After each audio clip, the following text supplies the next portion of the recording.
Fala gurizada, sejam bem-vindos a mais um conteúdo aqui no canal. Tô no meu estúdio, na minha casa, daqui vi o jogo do Grêmio, com detalhes desta vez não na arena, uma exceção, uma festa grande de família na sequência, por isso não estive na Casa Tricolor, trabalhando como sempre faço pela Rádio Bandeirantes e trazendo direto de lá as informações aqui do canal. Mas a análise, obviamente, ela não é prejudicada, a gente conseguiu acompanhar igual pela TV e quero trazer para vocês aqui aquilo que conseguimos observar e, óbvio, construir esse vídeo sempre é muito importante com a tua opinião. Então já vai deixando aquilo que tu pensa sobre o jogo, sobre o resultado, sobre o momento do Grêmio, atuação coletiva e individual.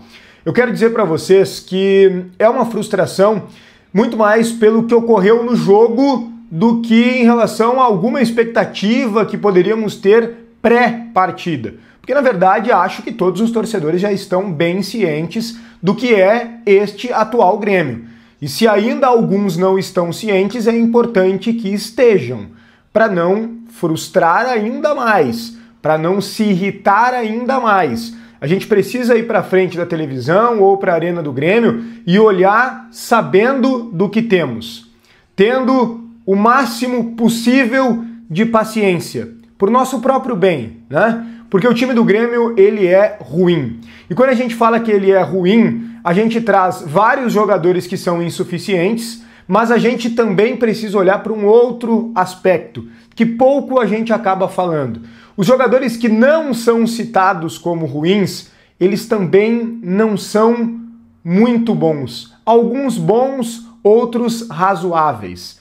Vamos lá. Por exemplo, o Grêmio não pode ter um meio-campo com o Camilo. Com todo respeito, jogador que se entrega muito dentro de campo, tem uma chegada firme, mas o Grêmio precisa urgentemente de um jogador que tenha um trato melhor com a bola, para aproximar. O que acontecia no jogo? O Grêmio estava com 4 jogadores de frente, o Mano resolveu dar uma oportunidade ao Natan Pescador, muito porque o Monsalve e o Cristaldo vinham jogando de forma alternada e nenhum produzia.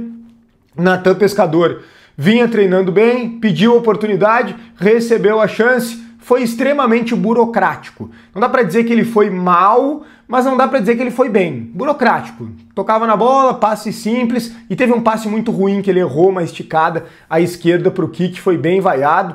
Não entregou, né? Não foi péssimo, mas não deu nenhum resultado positivo também. Mas ok, valeu a tentativa. Publiquei inclusive no meu Instagram antes do jogo que o Mano tinha que tentar algo diferente, e o Natan Pescador foi uma tentativa, um jogador articulador, participou mais do jogo do que o Cristaldo vinha participando, tá? Só que, claro, no segundo tempo o Monsalve entrou bem. Diferente do que vinha acontecendo, entrou ligado o Monsalve no jogo. Só não entendi por que ele entrou tão bem por dentro e logo o Mano puxou ele pro lado. Quando ele vai pro lado, seja para a direita ou para a esquerda, ele cai muito de produção. Tem que deixar o Monsalve por dentro. É ali que ele produz melhor, é ali que ele encontra passes para os companheiros, é ali que ele finaliza muito bem. Teve uma jogada, por exemplo, que o Kik vinha avançando com a bola, ele vai em velocidade, pede para o Kik esperar porque ele passaria no fundo, geraria um 2 contra 1 e o Kik acelerou, tentou o drible e errou a jogada. O Kik é um jogador de muita entrega, é um dos jogadores que a gente tem como solução neste momento de tanta dificuldade, mas ele é um desses exemplos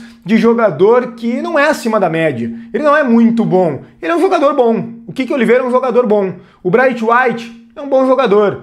A gente não tem muitos jogadores acima da média.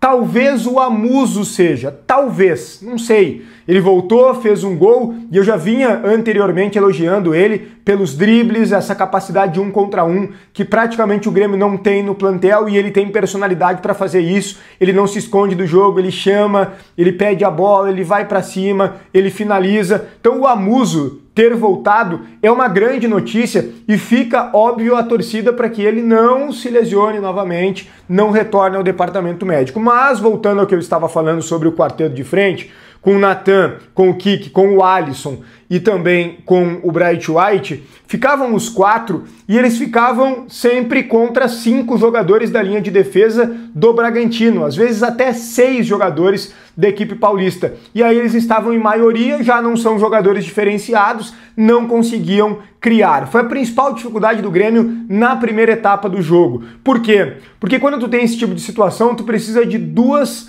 coisas para que melhore. o quê? A passagem dos laterais, tanto pela direita quanto pela esquerda, e um dos volantes infiltrando. Aqui eu quero aplaudir o Dodi, tá? É um dos jogadores razoáveis de grupo que a gente tem no elenco, mas que tá jogando bola. Obrigado, Dodi, pela tua entrega, pela tua dedicação e pela bola que tu tá apresentando. Tu é um dos jogadores que merecem elogio nesse momento, tá bem? Agora, o Camilo, não é nem culpa dele, é que não tem a característica. E também não é culpa do Mano, porque não tem quem escalar. Não tem quem escalar, é aquilo que eu falo pra vocês de forma incansável. O Grêmio tem um monte de jogadores de primeira função. É o Camilo, é o Dodi, é o Vilhaçante, é o Cuejar, é o Ronald, que agora foi desarquivado, até o menino Zorteia. É tudo primeiro volante, gente. Será que não era o caso de repente puxar o Thiaguinho, que tá jogando como meia, mas que de origem é volante? Eu sei que é ruim dar uma responsabilidade grande nesse momento de dificuldade aos garotos, mas é o primeiro, é o segundo volante, aliás, é o camisa 8 que a gente tem em casa pra escalar.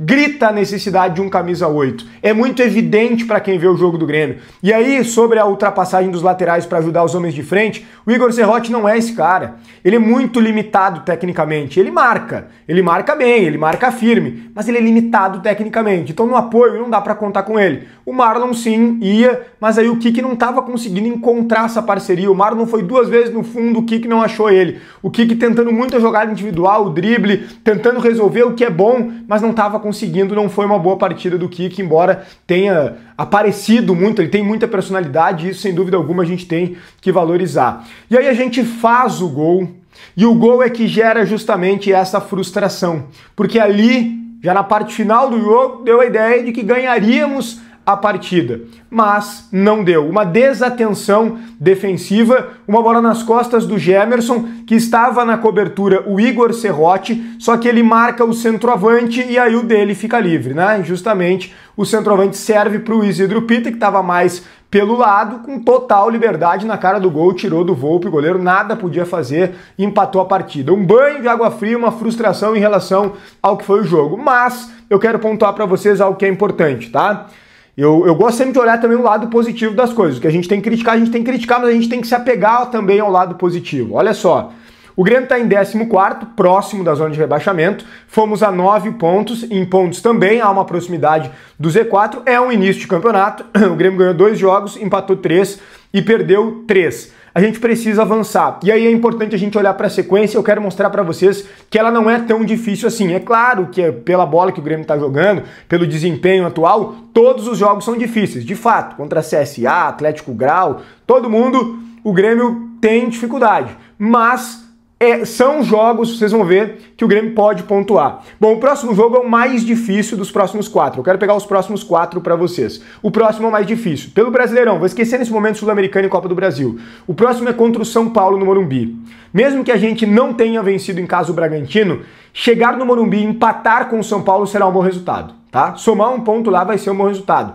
Nesse momento de dificuldade é muito importante pontuar. Não perder já é muito importante. É claro que a gente gostaria de ganhar. Óbvio que a gente gostaria de ganhar, mas não perder já é muito importante. Depois tem o Bahia em casa, jogo para ganhar. Juventude no Jacone, Juventude tá mal das pernas, jogo para ganhar. E tem o Corinthians na Arena, tudo isso antes da abertura da janela de transferências, jogo para ganhar. Eu sei, o Corinthians é um bom time, mas na Arena a gente sempre tem que tentar ganhar. Então, a sequência ela não é tão assustadora. Faltam poucos jogos, 4 pelo Campeonato Brasileiro apenas até a abertura da janela. E aí essa direção vai precisar contratar. Porque, gente, repito, os bons jogadores que nós temos não são diferenciados, eles não conseguem compensar a falta de qualidade dos outros, tá? A insuficiência dos outros vários. A gente vai ter que penar, pontinho em pontinho, com muita dificuldade, até a abertura da janela. E aí, mais uma vez, responsabilidade dos dirigentes, que contratem de forma acertada para que o Grêmio melhore consideravelmente, a gente pare de sofrer no Campeonato Brasileiro, faça uma campanha segura nesta competição e quem sabe volte a sonhar com o título da Sul-Americana.